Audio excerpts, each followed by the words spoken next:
அன்னைக்கு நான் இதே இடத்துல என்னதாங்க ஒரு காணொலி பதிவு பண்ணியிருந்தேன். இது வந்து நம்ம இருக்கக்கூடியது வந்து கருவறைக்கு பின்புறத்துல இருக்கக்கூடிய இந்த திருச்சுற்றுல இருக்கக்கூடிய பகுதி. இதுல பாத்தீங்கன்னா எவ்வளவு புதர்மண்டி இருந்துச்சு அப்படின்னு நீங்க அன்னைக்கு பார்த்தா தெரிஞ்சிருக்கும். அந்த பழைய காணொலியை பார்க்கும்போது இன்னைக்கு பாத்தீங்கன்னா இந்த அளவுக்கு வந்து சுத்தம் பண்ணிட்டு இருக்கிறாங்க. இது எல்லாத்துக்கும் காரணம் என்னன்னா சிவசொந்தங்கள் தான். நம்ம சிவ உறவுகள் பண்ற இந்த உழவார பணிக்குழுவால அந்த அவங்க பண்ற வேலைகளால மட்டும்தான் இந்த விஷயம் வந்து சாத்தியமாகுதுங்க. சொல்ல போனா இன்னைக்கு கிட்டத்தட்ட ஒரு 100 அடியார் உறவுகள் வந்து இந்த திருக்கோவிலுக்கு வந்து இந்த உழவார பணிக்குழுவை வந்து மேற்கொண்டு வர்றாங்க.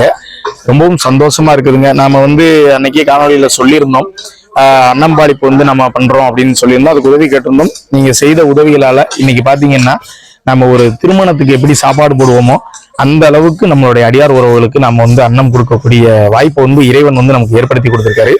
இன்னைக்கு இந்த உழவார பணிக்குழுல வந்து தேசிய இந்து திருக்கோவில் பவுண்டேஷன் அவங்களும் அப்புறம் சிவன் பிள்ளை உழவார பணிக்குழு தூத்துக்குடியை சார்ந்த இந்த 2 பேரும் சேர்ந்து இதை தவிர்த்து சிவசொந்தங்கள் எல்லாரும் இணைந்து இந்த திருக்கோவிலுக்கு வந்து உழவார பணி செஞ்சுக்கிட்டு இருக்காங்க. முடிந்த அளவு காணொலியை பகிர்ந்து தெரியப்படுத்துங்க.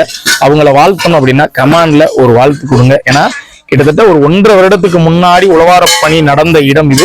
1.5 வருடத்துக்கு அப்புறம் இன்னைக்கு வந்து இங்கே உழவார பணி நடக்குது. அதனால அவங்களுக்கு ஒரு மிகப்பெரிய வாழ்த்து நம்ம நிச்சயம் வந்து கொடுக்கணும். அதனால முடிந்த அளவு காணொலியை பகிர்ந்து தெரியப்படுத்துங்க.